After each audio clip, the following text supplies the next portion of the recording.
Hey YouTube, it's James here from the Wyvern Watch. Just wanted to profile my latest deck. This is number 33 out of a possible 33 decks that I've currently got built. Previously profiled the Starry Knights, the Invoked Dogmatica, and I forget the other ones I've profiled actually, but you'll be able to see them on my channel because I've only got about 4 or 5 videos, so feel free to have a look. But like I say, this is my latest one. I built it when Grand Creators came out because I like the artwork. I didn't realise it was actually going to be a decent deck as well. So I invested a little bit into it because we've got the collector's rares in this deck, but that was just for collection purposes at the time. And now with the introduction of the latest monster who goes by the name of Martha,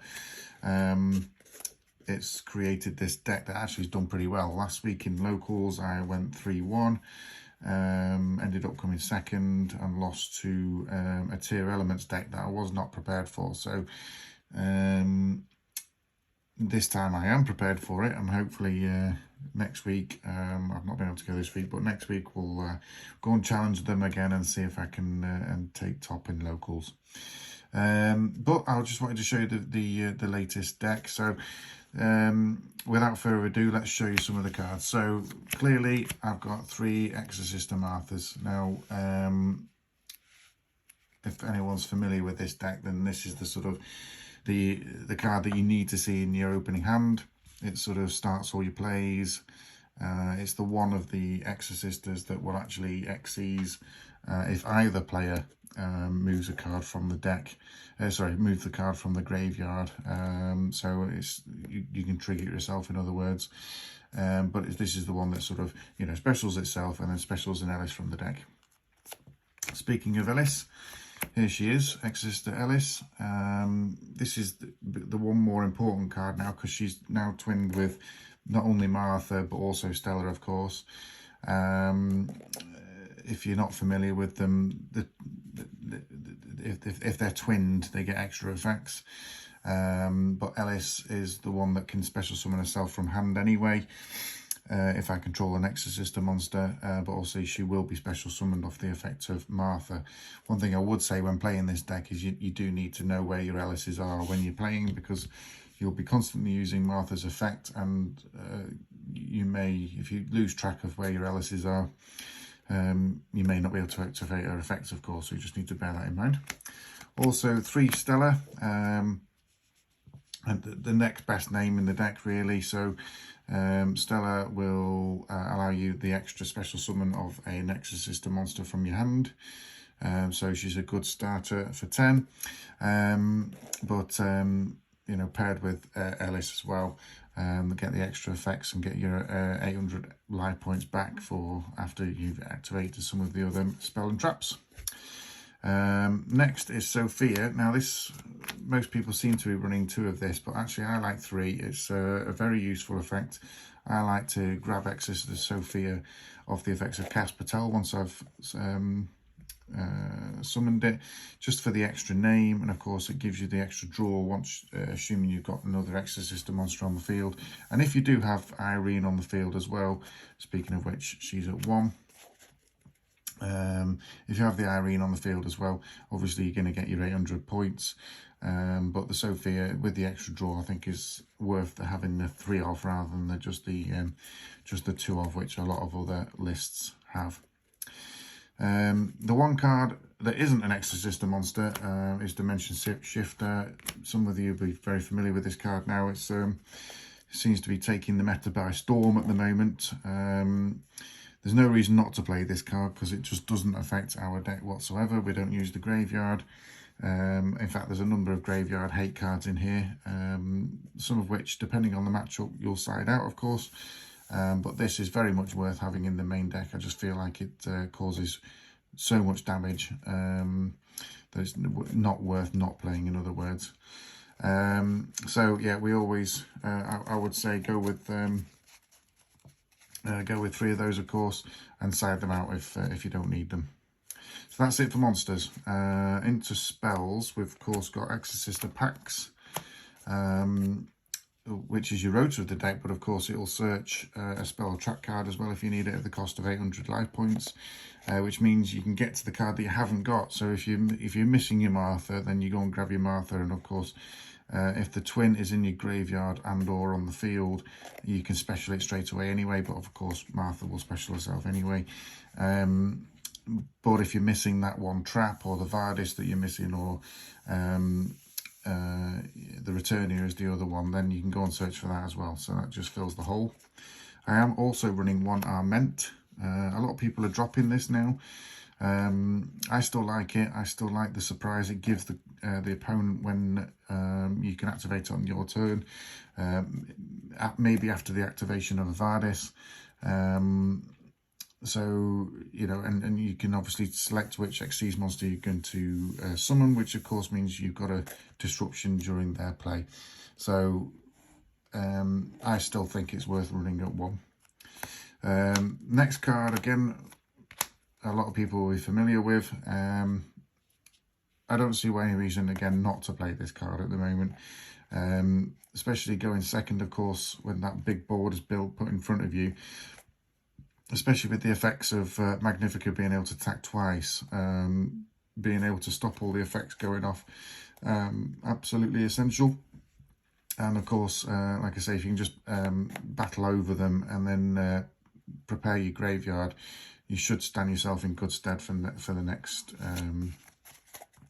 next term. Talking about graveyard hate, this is my next edition, the latest one, of course. This is Necro Valley, very old card, but one that's been around a long time. But again, the Exosisters aren't affected by graveyard effects, and this is the sort of classic one that will stop all those. So I'm trialing this one at the moment, and again, it can be sided out pretty easily. But this card I didn't have last week, and I'm going to try next week, and so just to see if it was worth the addition of it.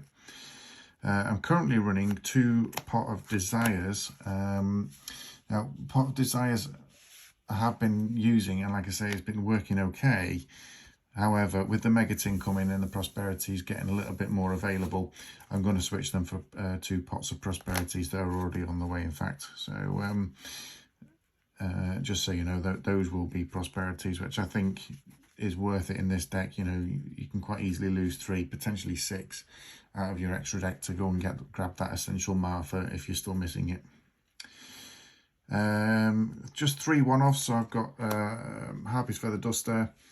Again, this could be a Lightning Storm. It could be a 3rd Pot of Prosperity. You know, it depends what you want to do, but I like having this, you know, available even on turn 1, because it's just a devastating card for those people who think they're set up. Called by the Grave, because it's a great card. And the last bit of graveyard hate is Dimensional Fissure. So again, any monster sent to the graveyard is banished instead, so those graveyard effects aren't going to be going off. That's it for spells. We're now on to trap cards. So again, I mentioned it before, but you've got 3 Exosister Vardis. This is the one that will special summon 2 Exosister monsters from your deck at the cost of 800 life points, but they must be twin to each other. So it could be Martha and Ellis, Ellis and Stella, Sophia and Irene. The Sophia and Irene actually will come up. I quite often go into those just to get that extra draw. Use their effects obviously to get some life points back if it's during time potentially. So yeah, that's really the only way I'd see Irene other than drawing her. 2 Returnier. So again, one of the later cards that came out along with Martha. Just gives a little bit extra dimension to it, but you can you know, you can target one card your opponent controls or in the graveyard and banish it, and then you can immediately Xyz summon using monsters you control. And if you Xyz summon this turn, you can banish one card your opponent controls. So you know, a few different possibilities for that card.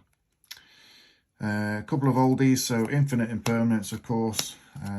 Why wouldn't you run it? It's one of the best negators, so they're in there. And last two cards, the two trap cards, are Goes and Match. The whole deck's light, and with Sprite and Tier Elements running around, it's quite effective, and why not as well. Again, if you come up against something a little bit more rogue, with a few more, with the similar attributes, then we can always side them out anyway. That's the main deck, so that's 41 cards total in the main deck. I am mixing about with it a little bit, but I'm quite happy with the monster count. It's just the whether we go with the Necro Valleys in the main deck. Not 100% sure of that, but we're going to test it anyway. Onto the extra deck. So again, relatively standard. So you've got two Magnifica. I managed to get these fairly cheap when they first came out in Dimension Force. They're now a little bit more expensive, of course. But yeah, the Magnifica is a great card. Obviously, you can set it up on turn 1 after using Caspatel and Michaelis to go and do your monster search and your spell and trap search. And if you can end the board on that, then you're looking at probably 2, possibly 3 banish from the opponent's side. I've then got 3 Michaelis, mentioned before.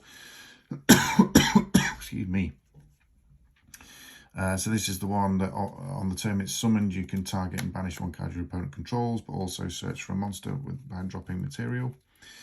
Caspatel, that's a 2-off, so we can shut the graveyard down with this card. And also do the monster search by dropping material. Gibrine is great for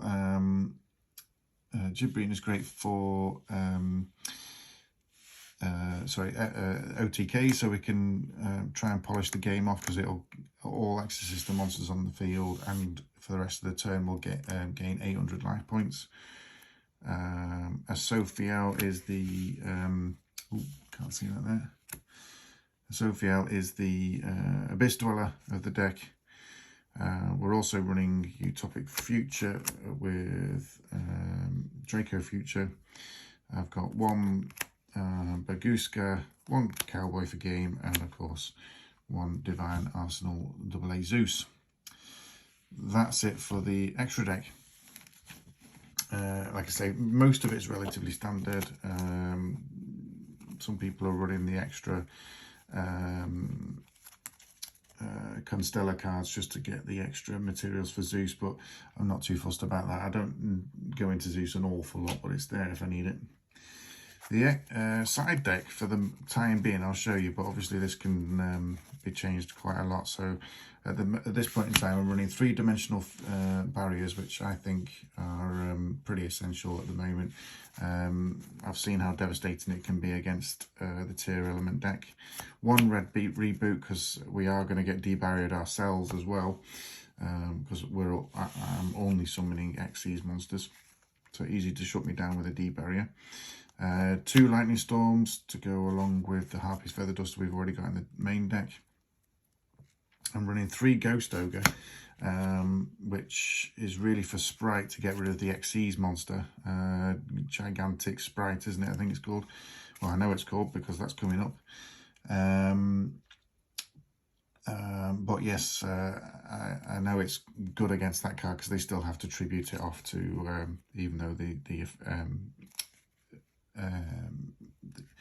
though the card's been destroyed anyway. I'm also running 3 Ghost Reaper to go along with like Gigantic Sprite, totally awesome, and the Sprite Elf, which this one is being used by tier elements as well. So again, these can be mixed about depending on your locals and what you know, what you reckon you're going to face, of course, but these can be blended, or indeed the whole side deck can be changed, of course, depending on what your locals are like. But that's what I'm running at the moment. That's the end of the deck profile, so thank you very much for listening. What I would appreciate is if you can take the time to make comments if you think I'm doing something completely wrong. If you think you can improve on my list at all, then feel free to leave a comment. I'd also love you to subscribe. I know it's obviously only a fledgling channel, and it's very, very, very small, and all I'm really going to be doing is deck profiles, but I do like to show everyone what we've got available. I'm going to show you my whole whole deck collection at some point, because there's, like I say, I've got 33 decks currently running. They're all relatively max rarity as well. I'm just saying that, but obviously I've only got the one Starlight Martha at the moment, but we're looking to try and pick up another one of those, well, another two of those, of course, but not trying to pay through the nose for them. But anyway, I shall leave you with that. Thank you very much indeed. Like I say, do subscribe, do make a comment for us, do like the video.